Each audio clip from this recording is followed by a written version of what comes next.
Hi guys, welcome back to my channel and thank you for clicking on this video. Stay tuned and let's prepare this delicious recipe together.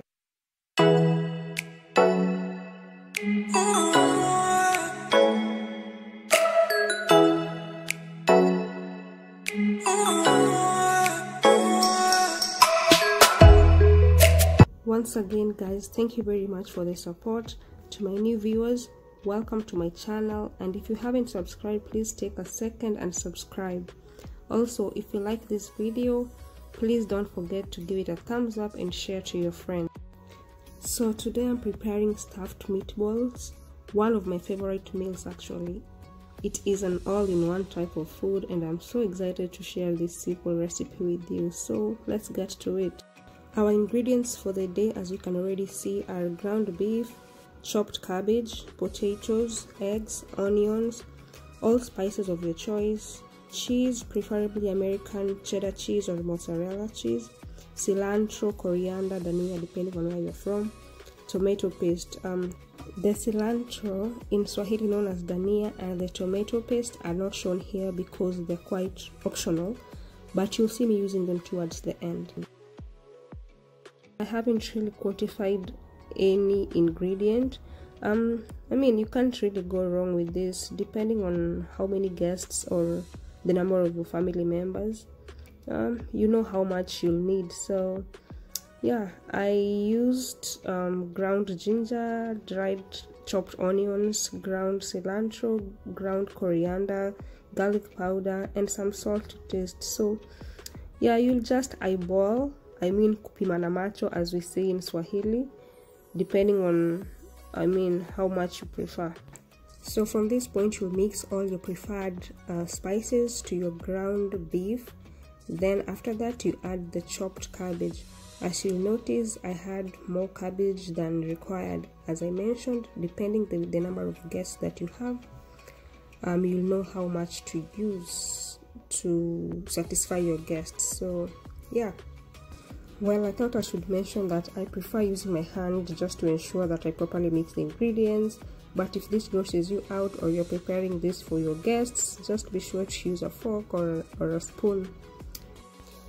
After everything is mixed properly, you can add your eggs just to ensure that the ingredients properly bind together, and mix well again. As you can see, my ground beef and cabbage mixture is compact and ready for the next step. So for the next step, you need a bakeware or any oven safe pan. Then, using clean hands, you'll portion the meat into small round balls and mold them into oval shaped balls. Also, just be sure not to make them so big. You can make as many pieces or portions as you want, but just make sure they are not so huge.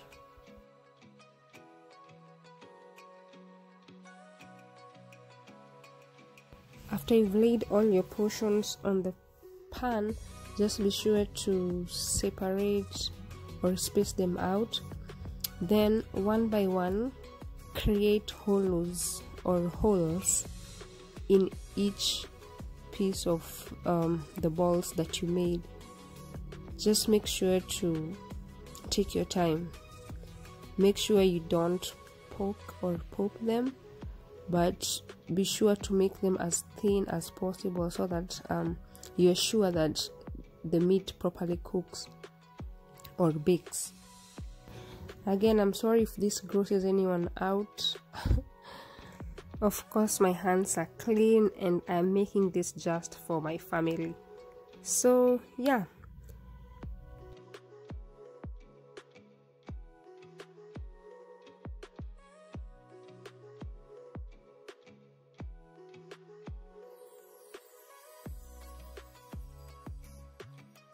So these are ready to be baked. Just preheat the oven to 400 degrees Fahrenheit, which is about 200 degrees Celsius, and bake them for about 20 to 25 minutes. In the meantime, cook your potatoes or boil your potatoes until they are ready to be mashed. When your ground beef is ready and there's excess water, just drain it off and let it sit on the side. Our next step, using a clean cooking pan or pot, you'll add some oil, add your onions and fry them until they are golden brown.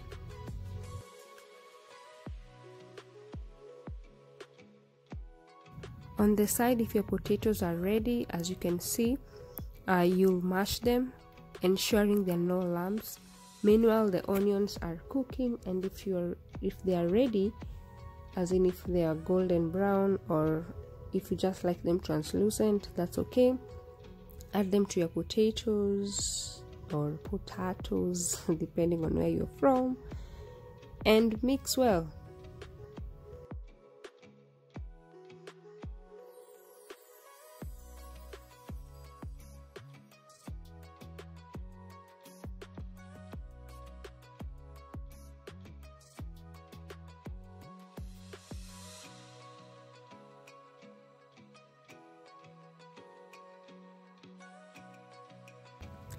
Next, after mixing the onions to the potatoes, you add some cheese. Again, at this point, it's really not necessary to add the cheese, but if you like cheese, it's good to add at least a small amount at this point.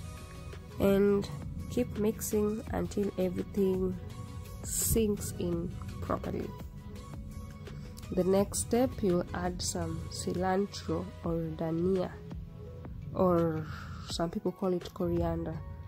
Yeah, add the dania and mix.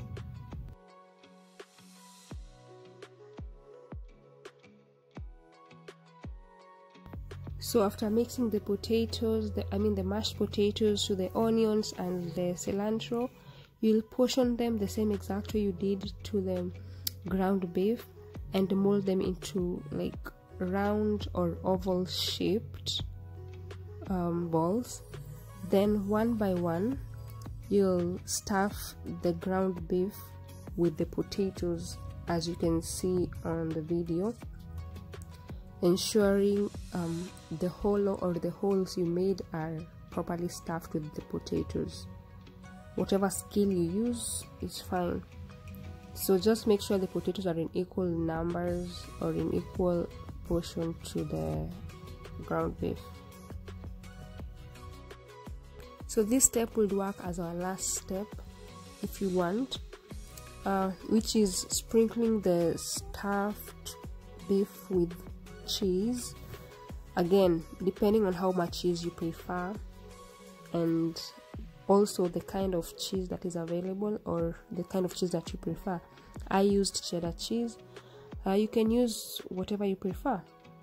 Then after sprinkling that, put it back in the oven for a few minutes to melt it. As I mentioned, this step is really optional. I'm using tomato paste and some broth, or you can use water just to make some thick paste to help with making the balls or the stuffed meatballs more colorful and tasty. So the paste with a few spices or whatever kind of spice you prefer or whatever you had used before, cook it a little bit and just add it to your meatballs and bake it for a few minutes, probably 5 to 10 minutes. And yes, that's it guys, your food is ready, as I mentioned, all in one.